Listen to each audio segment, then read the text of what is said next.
Asia ఖండంలోని అతిపెద్ద ఆదివాసీ గిరిజనుల మహా జాతరగా మేడారం సమ్మక్క సారలమ్మ జాతరకు పేరు.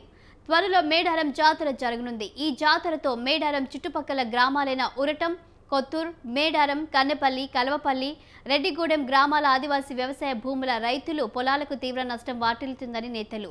మేడారం జాతరతో నష్టపోయే పొలాలకు 50,000 రూపాయలు నష్టపరిహారం ఇవ్వాలని సిపిఐ, బీజేపీ, బీఆర్ఎస్ ఏజేసీగా ఏర్పడి తాడ్వాయి మండలం కొత్తూరులో సమావేశం ఏర్పాటు చేసి ప్రభుత్వాన్ని డిమాండ్ చేసిన వారిలో జేఏసీ నాయకులు బడే నాగజ్యోతి, రామ సహాయం శ్రీనివాసరెడ్డి, పల్లా బుచ్చయ్య ఉన్నారు. వారి వద్ద నుంచి మరింత సమాచారం మా ములుగు ప్రతినిధి శ్రీనివాస్ అందిస్తారు.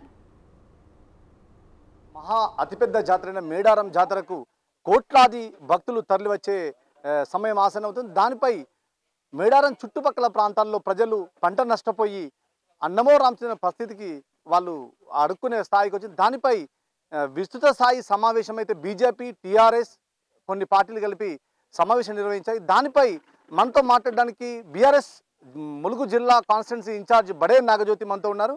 మేడం చెప్పండి, ఏదైతే మహాజాతర ఆసన్నమవుతుంది దానిపై ప్రభుత్వం 150 కోట్లు కేటాయించడం జరిగింది. రైతులను కూడా అన్ని ప్రాంతాల్లో అభివృద్ధి చేస్తున్నామని చెప్పేసి చెప్పడం జరుగుతుంది. దానిపై మీ స్పందన ఏంటి?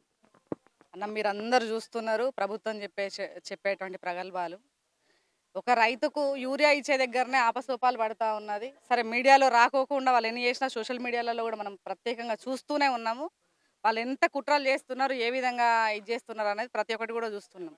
మేడారం ప్రాంతంలో ప్రత్యేకంగా ఇది మేడారం ప్రాంతం కొండలు, కోనలు, గుట్టలు, వాగులు, వంకులతో ఉన్నటువంటి ప్రాంతం. అందులోనూ మేడారంలో జంపన్న వాగు అలాగే తుమ్మల వాగు రెండు కూడా ఉన్నాయి.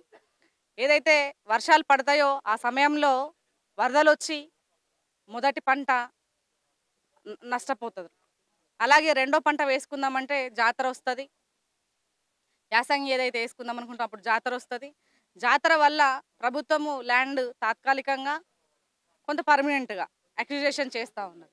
మరి ఇటువంటి సమయంలో ఏదైతే తాత్కాలికంగా వాళ్ళు పంట వేసుకునేటువంటి పొలం తీసుకుంటున్నారో దాంట్లో ఒడ్లు జరిపేయటం, దానివల్ల అవతలి పంట పొలము యజమానికి ఈ యజమానికి తగాదాలు రావటము, రెండోది వచ్చినటువంటి భక్తులు మందు తాగటము, ఆ సీసాలు అనేవి ఇక్కడే పడేయటము, ఇవన్నీ రకరకాలుగా జరుగుతుండడం వల్ల ఆ సీసా ఒకళ్ళు కుచ్చుకపోయి ఇక్కడ ఉన్నటువంటి మహిళా రైతులకు, కూలికి వెళ్ళేటువంటి వాళ్ళు, నాట్లేసేటువంటి వాళ్ళందరూ కూడా, రైతన్నలకు కూడా, ప్రతి ఒక్కరు కూడా ఆ కుచ్చుకొని రక్తం రావటము, వాటి కుట్లేయించుకోవటం, ఆరోగ్య సమస్యలు. జాతర అయిపోయిన తర్వాత కూడా విష జ్వరాలు ప్రబలై లక్షల రూపాయలు ఇక్కడ ఉన్నటువంటి లోకల్ ప్రజలంతా కూడా అనుభవిస్తున్నటువంటి సమస్యలు.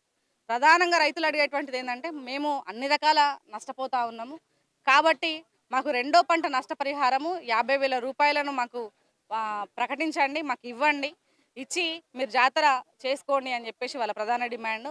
వాళ్ళు ప్రతిసారి కూడా స్వచ్ఛందంగా వాళ్ళు ఇస్తున్నటువంటిది. కానీ గత 4-5 సంవత్సరాల నుంచి అటు మొదటి పంట ఇటు రెండో పంట రెండు నష్టపోతున్నారు. కాబట్టి ప్రధానంగా ఇక్కడ ఉన్నటువంటి లోకల్ ప్రజలంతా కూడా రైతులే. మరి ఆ పంట మీద ఆధారపడేటువంటి రైతులు కాబట్టి ఖచ్చితంగా మాకు రైతు రెండో పంట నష్టపరిహారం కావాలని వాళ్ళు డిమాండ్ చేస్తారు. అదేవిధంగా మరో నేత రామస్వామి శ్రీనివాసరెడ్డి ఉన్నారు. చెప్పండి, అంటే జంపన్న వాగు ఉప్పొంగినప్పుడు రైతుల పొలాల్లో ఇసుక మెడలు పోస్తాయి. దానిపై ప్రభుత్వము చెక్కులు ఇస్తాం ఈ రోజు వరకు చేయని పరిస్థితి. దానిపై మీ స్పందన ఏంటి? ఏనాడు కూడా ఇక్కడ రైతులకు ముంపుకు గురైన సందర్భంగా ఏదో నష్టపరిహారం ఇచ్చే సందర్భం పెద్దగా లేదు. మేము ఒకటే చెప్తా ఉన్నాం, దీనికి శాశ్వత పరిష్కారం జరగాల్సిన అవసరం ఉన్నది. ఆ పరిష్కారం ఏంది అంటే, ఓ పక్క ఏదైతే మేడారం వైపు ఉన్నదో ఆ పక్క కూడా కొంత బాతింగ్ ఘాట్స్ కట్టడం జరిగింది. వాటిని ఎత్తు లేపాల్సిన అవసరం ఉన్నది. అదే ఊరటం సైడ్ కూడా బాతింగ్ ఘాట్స్ ఎత్తుగా కట్టాల్సిన అవసరం ఉన్నది, కొత్తగా కట్టాల్సిన అవసరం ఉన్నది. తుమ్మల వాగు కూడా బాతింగ్ ఘాట్స్ కట్టాల్సి ఉంటుంది. ఆ కరకట్టను ఎత్తు పెంచి బాతింగ్ ఘాట్స్ కట్టాల్సినటువంటి అవసరం ఉన్నది. ఇది మీ ప్రాంత వాసులుగా డిమాండ్ చేస్తున్నటువంటి విషయం. అదేవిధంగా రైతు సాధన సమితి అధ్యక్షులు కూడా మనతో ఉన్నారు. మీరు ఏ విధమైన ప్రభుత్వాన్ని, మీ రైతుల నష్టం జరిగేదాని విధానంపై ప్రభుత్వాన్ని ఏ విధంగా డిమాండ్ చేయబోతున్నారు? నిజమే, మా ప్రాంతంలో ఉన్న 4 గ్రామ పంచాయతీల రైతులు ఎలా కష్టపడుతున్నారో ఇవన్నీ మేము చెప్పాల్సిన అవసరం లేదు. ఇప్పుడు ఉన్న నియోజకవర్గం ఎమ్మెల్యే మినిస్టర్ గారు సీతక్క గారికి మా బాధలేంటో ఇవన్నీ ఆమెకు ఆల్రెడీ తెలుసు. మా రైతులను ఆలోచించి ఎకరానికి ఒక 50,000 చొప్పున నష్టపరిహారం కట్టేయాలని మేము డిమాండ్ చేస్తున్నాం. మేము ప్రత్యేకంగా ఇట్లా నష్టపోతానని చెప్పాల్సిన అవసరం లేదు. ఎందుకంటే ఈ ఏరియాలో ఆమె తిరిగేటామా. ఈ ఏరియా గురించి మాకంటే ఎక్కువ ఆమెకే ఎక్కువ తెలుసు. ఇంతకుముందు వేరే గవర్నమెంట్ ఉన్నప్పుడు అప్పుడు ఈ పంట నష్టపరిహారం గురించే మన సీతక్క గారు నష్టపరిహారం ఇవ్వాలని పోరాడింది. ఇది దృష్టిలో పెట్టుకొని మా రైతులను ఆ పార్టీ ఈ పార్టీ అని కాకుండా రైతులకు ఇవ్వాలన్న ఆలోచనతోనే చేసి ఒక జీవోని పాస్ చేసి మాకు నష్టపరిహారం ఇప్పించాలని గవర్నమెంట్ని కోరుతున్నాం. ఏదైతే మహాజాతర ఆసన్నమైతే దానికి ప్రభుత్వం 150 కోట్లు కేటాయించింది. దాంట్లో కొంత భాగాన్ని రైతులు నష్టపోయిన పొలాలకు కేటాయించాలని చెప్పేసి అయితే ములుగు కాన్స్టిట్యున్సీ ఇన్ఛార్జ్ బడే నాగజ్యోతి తన అనుచరులతో గలంకో ఈరోజు విస్తృత స్థాయి సమావేశం కొత్తూరు ప్రాంతంలో మేడారం ఊరట్ట ప్రాంతాల్లో ఏర్పాటు చేయడం జరిగింది. ఇకనైనా ప్రభుత్వం స్పందించి గత ప్రభుత్వం ఎమ్మెల్యే ఉన్నప్పుడు కూడా రైతుల కోసం ఈ విధంగా పోరాడింది. ఈ రోజు కూడా ఆమె కష్టాలన్నీ తెలుసు, మా కష్టాలన్నీ ఆమెకు తెలుసు.